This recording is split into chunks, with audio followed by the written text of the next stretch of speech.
Hello, my enlightened ones.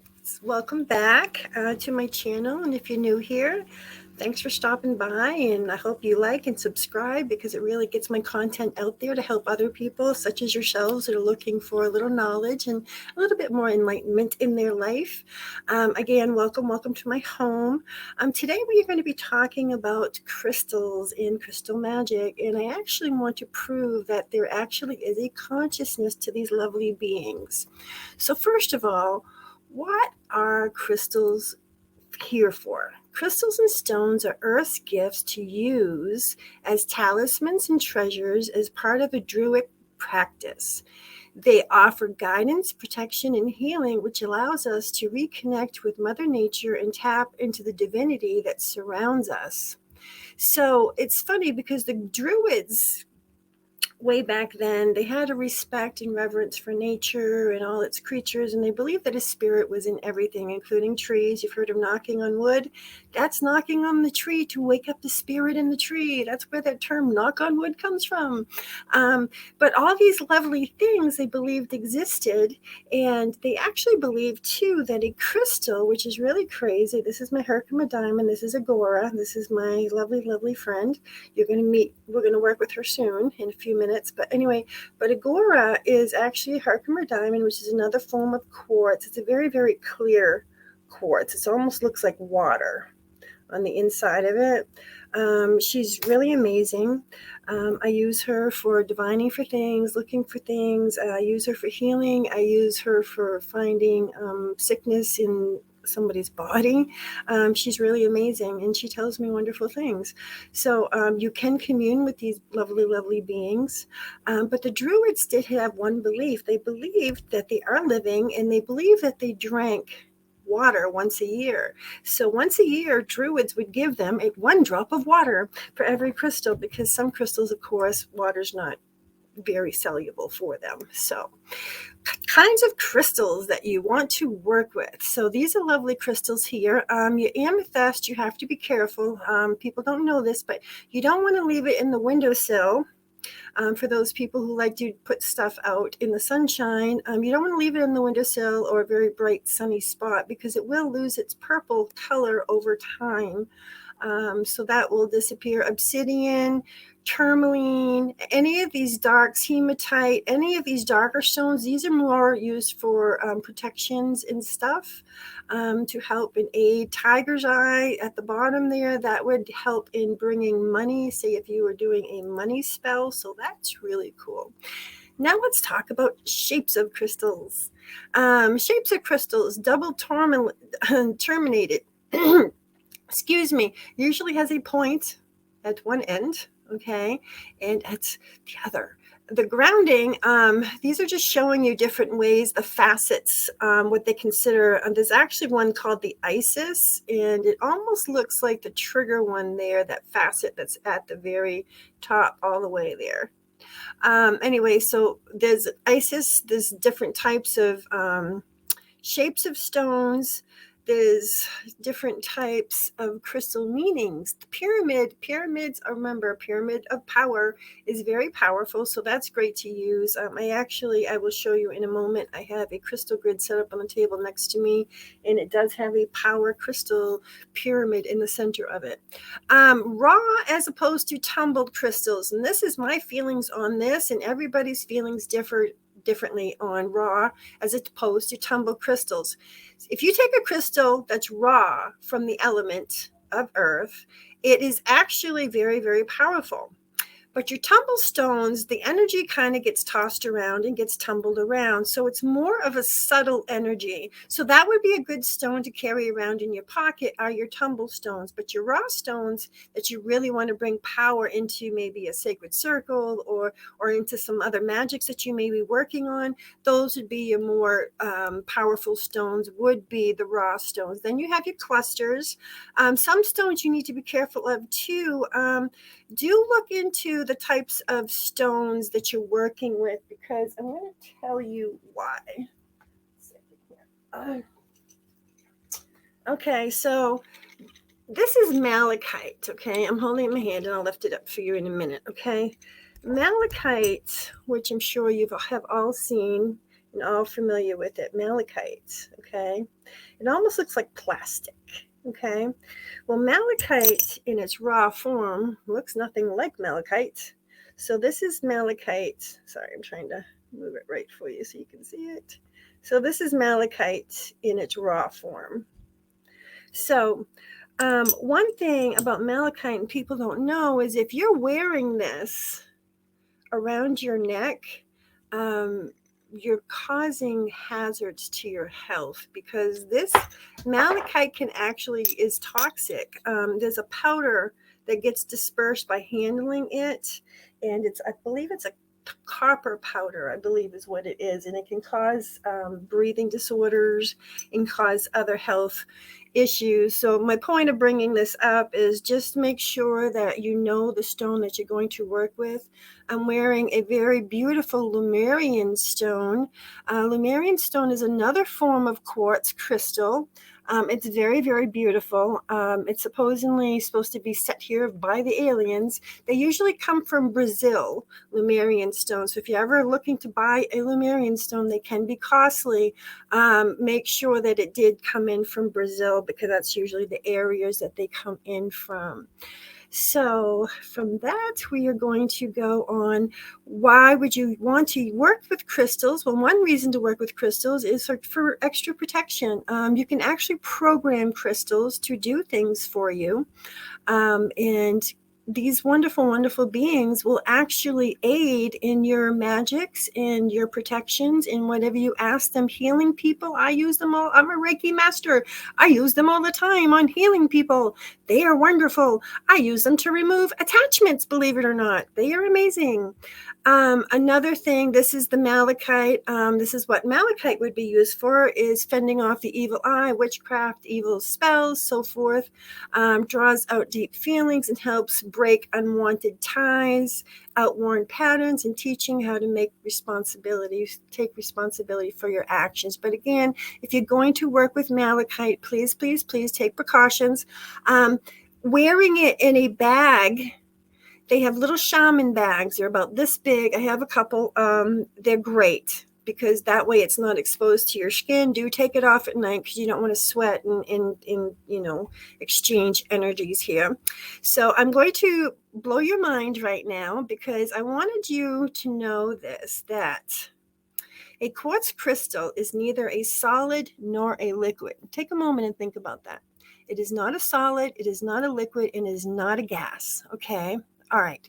And why is this? Because the vibration of a quartz crystal is at 786,000 pulses per millisecond. Do you understand? This is faster than the speed of light.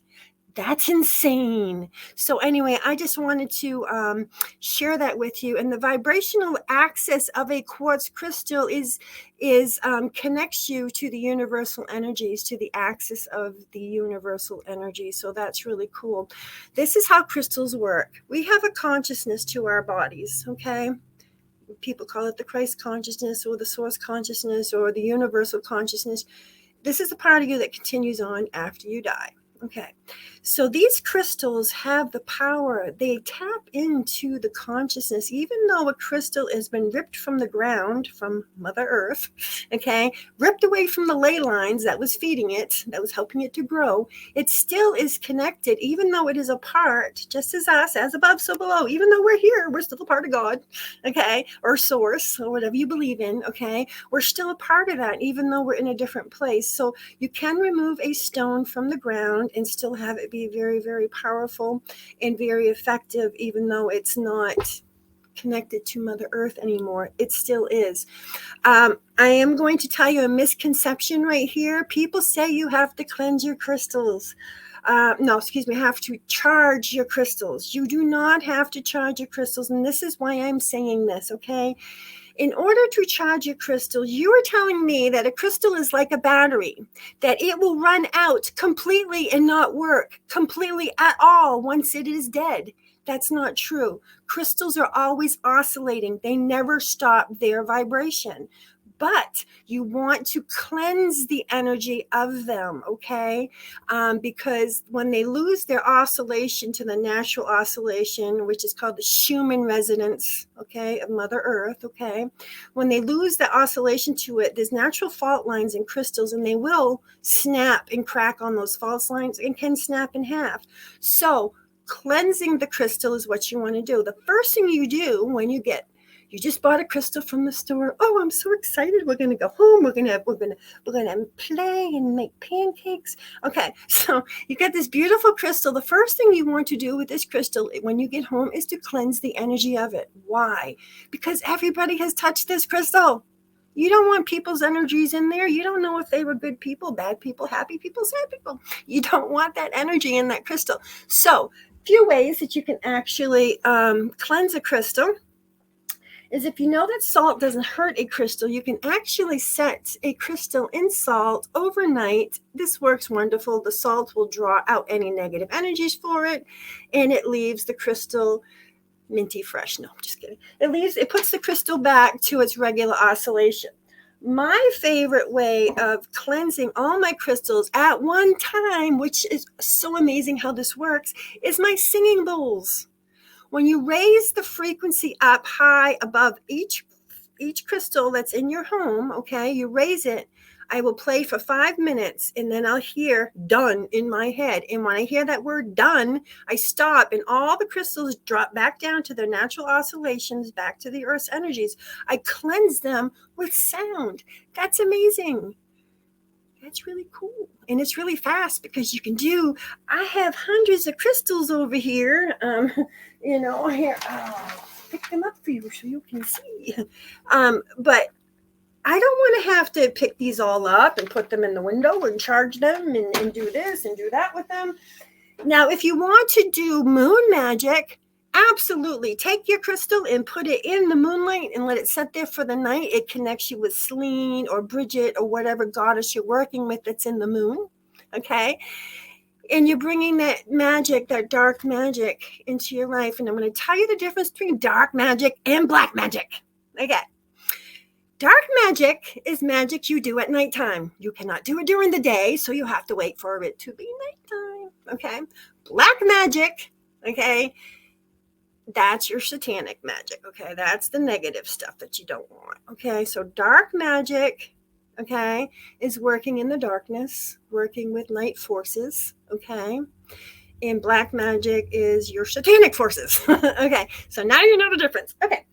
So first thing, you want to cleanse your crystals when you bring it home. All right. Another way to do it is just hold it under the water. If it's a crystal that can go under the water, you don't want to do like citrine clusters because the water will eventually break the clusters apart. But run it under water in your hand just for a good 20 seconds. Just let the water cleanse it away. Another great thing to do is my house plant back here. You take the crystal itself. This is green citrine. You take it and you just set it on the dirt in the pot, and Mother Nature's energy is in that dirt, and it's going to go in and it's going to absorb the negativity out of that crystal and pull it down into the soil, and it doesn't hurt the plant. So that's another way to cleanse energies. Another great way, as you said, people call it charging, but it's cleansing energy, is putting it in the sunlight or in the moonlight. But again, know what the crystal is. You don't want to put amethyst and leave it in the window. I have done this, and my amethyst turned pure white. I had no more purple in it, and I like purple. So anyway, so now I'm going to show you a little clip I did yesterday of all my crystals out on the table, and we'll discuss a few of them as we go along. So let's do this. So here we are. What you use crystals for, as you see, this is a wand here in the front that I've made. Again, this is a garnet. Wow. This is a garnet pendulum that I use. Crystal ball, divining, gazing into the future, gazing to find things. There's my crystal bowl. That's the one that I use, and it's crystal. And I use it to, I play it for 5 minutes, and every crystal on this table will be instantly cleansed. That round circular thing there that's made of copper, you're going to see it at the end, and I'll discuss that one. That one's actually a soul activation disc but it's on the table because it's made of copper, which is another mineral. So yes, it's there, and I use it in my Reiki practices. You can see Agora, she's laying there next to the wand. You can see here now I am playing my singing bowl, and this is how I am cleansing and clearing all the energies that do not belong in each single crystal all at the same time. And if you don't have a singing bowl, you can go on YouTube. They have Tibetan singing bowls. Just play it at kind of a loud range in your room for 5 minutes and you're done. So that's quite crazy. So in the center of the table, you can see there, and I'll show you it over here because it's next to me now. This is Metatron's cube. I actually have a copper coil in the center of it, and under the coil is a pyramid of power. And there's another, that little blue stone there, that is actually another, supposedly an alien stone that was put here. This is also what aids me in healing.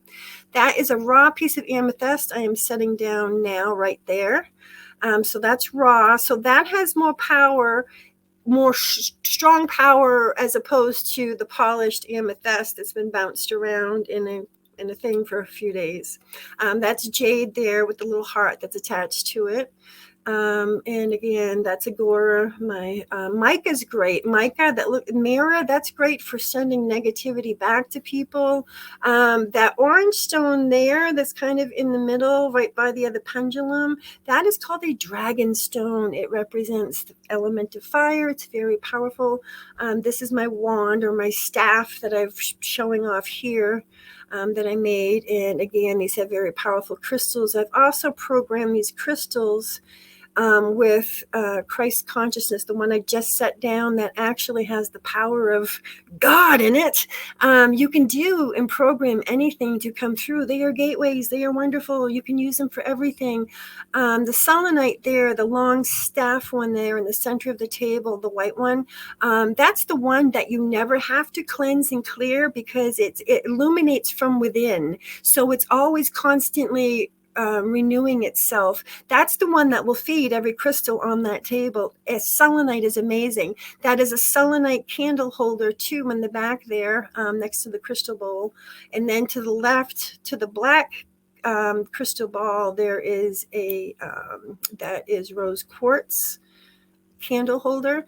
And the most important crystal of all, and we forget, which is in my hand right there, is salt. Without salt, we die.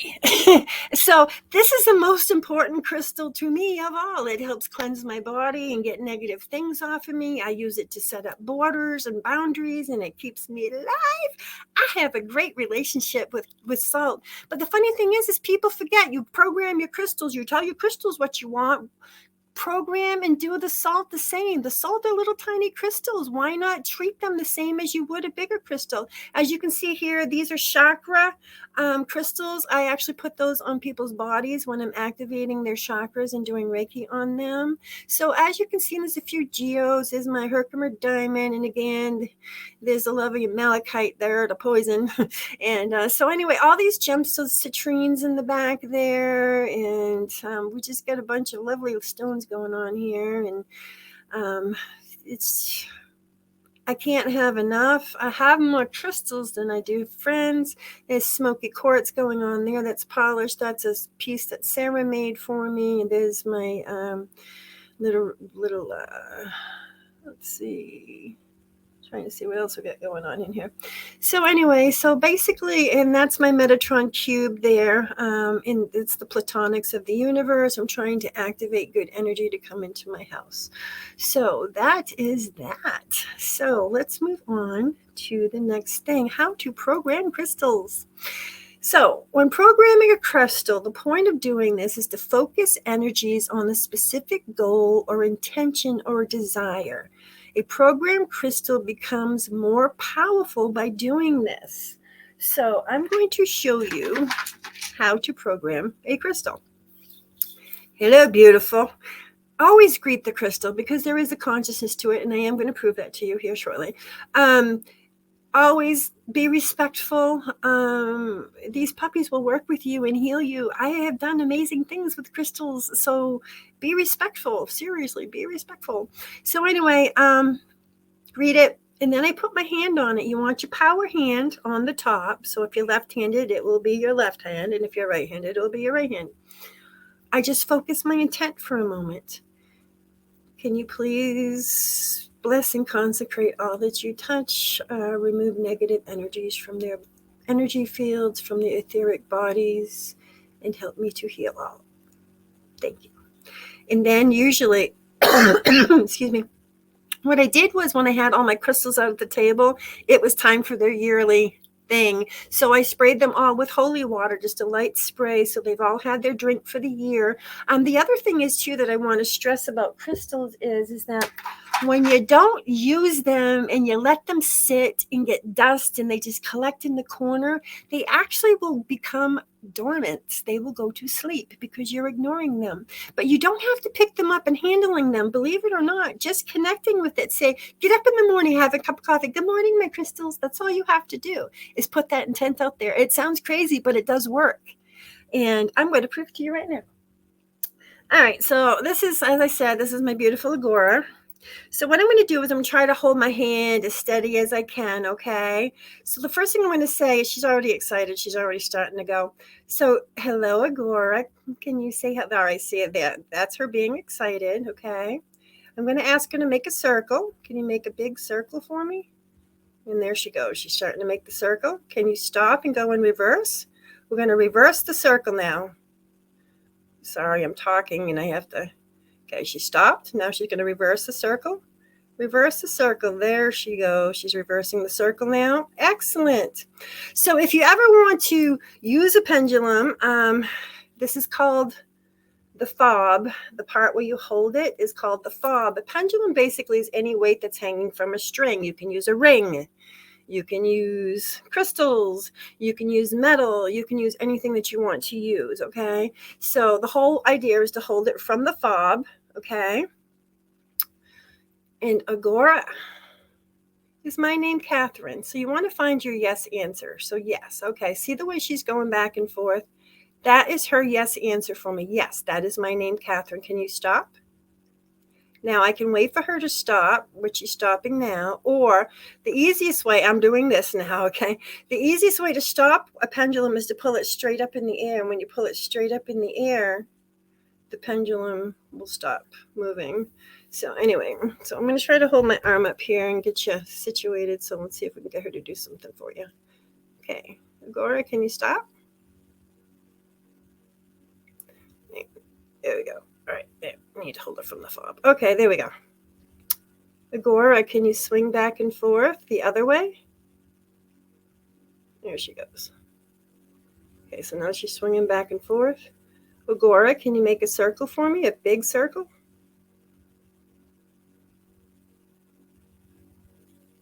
There she goes. She's trying to make the circle now. Can you stop and make the circle the other way? Sorry, guys. I'm trying to hold my hand as steady as I can. Okay, you got to stop. She's got momentum built up. Hang on. Okay, here, I'll stop her. All right, we're going to pull it straight up. All right. Can you make a circle the other way?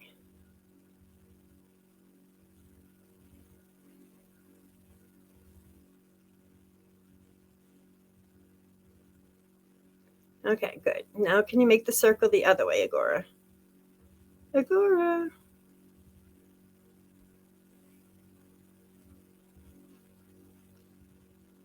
Oh, no, she wants to do her own thing. Okay. Usually she listens really well. Okay, she's saying this is her yes. Okay, so yes, she's going to make the circle, she's saying. Make the circle.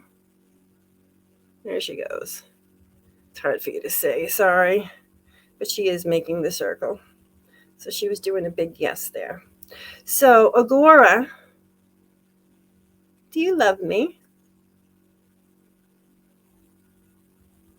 Okay, there she goes. That's her yes right there. It's back and forth for me is yes. Okay, so anyway, so there is consciousness to these things. You can commune with them. I've actually meditated with Agora. That's how I got her name in the first place. And it was funny because Agora means a gathering place of many. They're outdoor, like in Arabia, Agora would be like in Aladdin, Those were agoras, those people that were selling stuff on the sides of the street. Those are agoras. So anyway, but it's a gathering place. It's a marketplace of many. And it's funny because if you look up the Herkimer diamond definition, one of the definitions of Herkimer diamond is it gathers many. So her name means what she does. So that was pretty cool. But I just sat there and I held her and I did a meditation and I connected with her when I brought her home. I've had Agora now probably for about 20 years.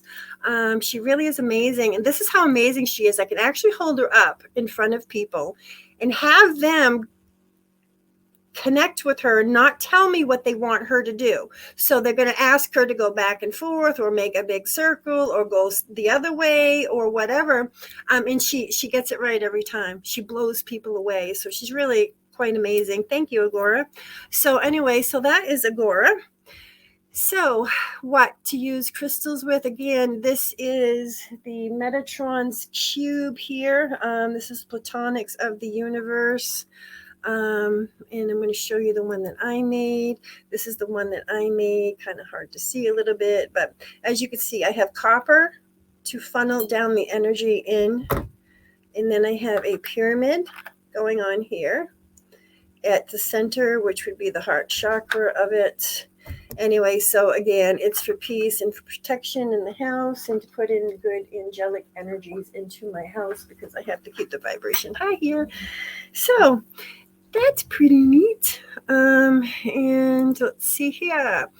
They are crystals for your chakras. So say if you're having a chakra issue, say if your heart chakra is not open enough and you'd like to open it up some more. So we go to the heart chakra level here. We look at the stones going across. Again, there's that malachite. You got to be careful of it there towards the end. So be careful working with malachite. Put it in a bag if you have to. The energy will still come out of the cloth bag that you have in your pocket, but it's protecting you. So say my throat chakra is blocked. So I would go up to the throat chakra and I will work with lapis lazuli or any of these stones that would help me with my throat chakra. So that's really cool on using crystals for healing. So crystals for healing, crystals for protection. The biggest crystal of all, and don't forget and be thankful for, is salt. We would die. Salt protects us. Salt cleanses us. Salt is just amazing, and I can't stress enough. So I guess that this has been quite insightful, a lot of information here about crystals. Next week, what we want to do is we want to start our book of shadows. So what we want you to do is go to a dollar store, or if you have any hardcover book in your house that possibly has lined pages on the inside, we are going to make a book of shadows. You will need a paper bag from the grocery store in Mod Podge because we are going to be making a false leather cover for this book, and it's going to be fun. So if you can get that ready for next week's class, next Thursday, 8 o'clock. And I'd love to thank you all for coming. And again, please like and subscribe. I'm trying to get this channel out there. I want to help people, and I just want people to shine. So remember what I said, guys. You just keep shining that light, and much love and light. And I love you guys. Shine, shine, shine.